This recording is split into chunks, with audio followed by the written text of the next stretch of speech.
ជាបឋមសូមគោរពលោកច័ន្ទសូរិកានអគ្គកុងស៊ុលនៃប្រជាណាចក្រកម្ពុជាព្រមទាំងប្រចាំទីក្រុងហូជីមិញនិងលោកជំទាវព្រមទាំងគណៈប្រតិភូមន្ត្រីការទូតនៃស្ថានអគ្គកុងស៊ុលកម្ពុជាប្រចាំហូជីមិញលោកខូដារ៉េតអនុពន្ធពាណិជ្ជកម្មអមស្ថានអគ្គរដ្ឋទូតកម្ពុជាប្រចាំសាធារណរដ្ឋសង្គមនិយមវៀតណាម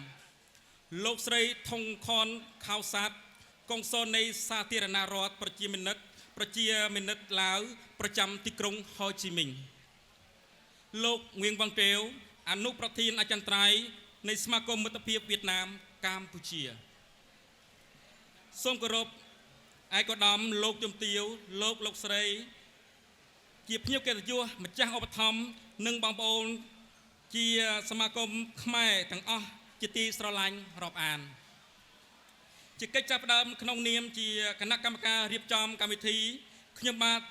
សូមគោរពសួរសុខទុក្ខនិងថ្លែងអំណរអគុណយ៉ាងជ្រាលជ្រៅកោះក្តៅបំផុតចំពោះវត្តមានដ៏កំពុងខ្ពស់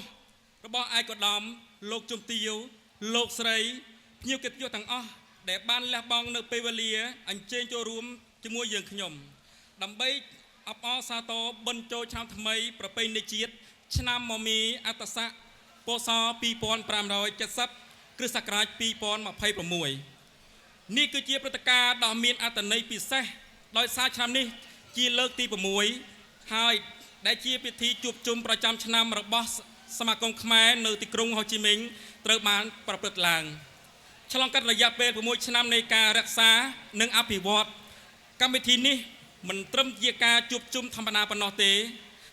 បានថែមទាំងคล้ายទៅជាវប្បធម៌ប្រពៃណីដ៏ល្អផូរផង់ជាស្ពានចម្លងសម្រាប់ផ្សារភ្ជាប់ទំនាក់ទំនងក្នុងសហគមន៍ខ្មែរដែលកំពុងរស់នៅសិក្សាប្រកបកិច្ចការនៅទីក្រុងហូជីមិញ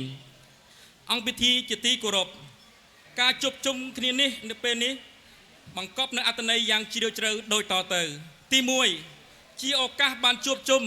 និងផ្សារភ្ជាប់ទំនាក់ទំនងរវាងបងប្អូនខ្មែរនៅទីក្រុងហូជីមិញសម្រាប់ចែករំលែកសេចក្តីស្រឡាញ់រីកចំណងសាមគ្គីភាពឲ្យកាន់តែមានភាពស្និទ្ធស្នាលទី2ជាឱកាសដើម្បីចូលរួមចំណែកលើកកម្ពស់តម្លៃនៃបុណ្យចូលឆ្នាំថ្មីប្រពៃណីជាតិបង្ហាញពីស្មារតីកតញ្ញូធម៌ចំពោះបុព្វបុរសនិងរួមគ្នាបន្តថែរក្សានៃប្រវេណីរបស់ជាតិទី3បង្ហាញពីវប្បធម៌សិល្បៈសម្បូរបែបនិងបង្កើតបរិយាកាសភាពរីករាយស្និទ្ធស្នាលជួយឲ្យយុវជនចំនួនក្រោយក្នុងសហគមន៍ឲ្យមានឱកាសស្វែងយល់ពីគ្នា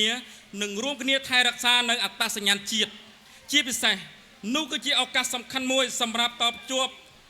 បណ្ដាញអាជីវកម្មចែករំលែកគំនិតអាជីវកម្មនិងពង្រឹងការសហប្រតិបត្តិការក្នុងចំណោមពាណិជ្ជករខ្មែរតាមរយៈប្រព្រឹត្តិការណ៍នេះយើងខ្ញុំរំពឹងថានឹងជំរុញឲ្យស្មារតីសហការជួយគ្នាទៅវិញទៅមកដើម្បីបង្កើនតម្លៃសេដ្ឋកិច្ចដាក់ចាស់ស្ដែងនិងប្រកបដោយនិរន្តរភាពសម្រាប់សហគមន៍អង្គវិធីជាទីគោរពឈានចូលឆ្នាំថ្មីឆ្នាំ2026នេះសហគមន៍ពាណិជ្ជករខ្មែរនៅទីក្រុងហូជីមិញសូមផ្ញើសារដ៏មានអត្ថន័យនោះគឺស្មារតីសាមគ្គីភាពទំនាក់ទំនង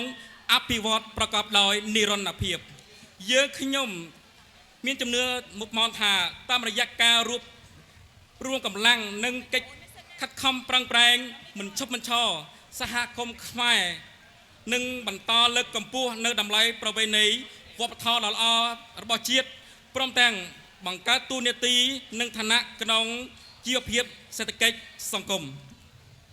ចូលរួមយ៉ាងសកម្មក្នុងការអភិវឌ្ឍប្រទេសនិងនយាយដ៏ឡែកទីក្រុងហូជីមិញហើយសង្កេតថានាពេលអនាគតសហគមន៍នឹងកាន់តែរីកចម្រើនមិនតែក្នុងវិស័យธุរកិច្ចប៉ុណ្ណោះទេថែមទាំងបង្ហាញពីភាពរីកចម្រើននៃវប្បធម៌សង្គមនិងការអប់រំផងដែរដើម្បីចូលរួមផ្សព្វផ្សាយពីរូបភាពនៃសហគមន៍ខ្មែរមួយដែលសកម្មសាមគ្គីភាពនិងសិល្បៈផងដែរជាទីបញ្ចប់ក្នុងឱកាសបុណ្យចូលឆ្នាំថ្មីឆ្នាំមមីអត្តស័កពស2570គ្រិស្តសករាជ2026ខ្ញុំបាទសូមគោរពជូនពរ ឯកឧត្តមលោកជំទាវលោកស្រីភ្នាក់យុទាំងអស់សូមប្រកបតែមានសុខភាពបរិបូរណ៍សុភមង្គលនិងជោគជ័យគ្រប់កិច្ចការសូមជូនពរឲ្យសហគមន៍ខ្មែរនៅក្រុងហូជីមិញកាន់តែរីកចម្រើនសាមគ្គីនិងរុងរឿងជានិរន្តរ៍បាទសូមបញ្ចប់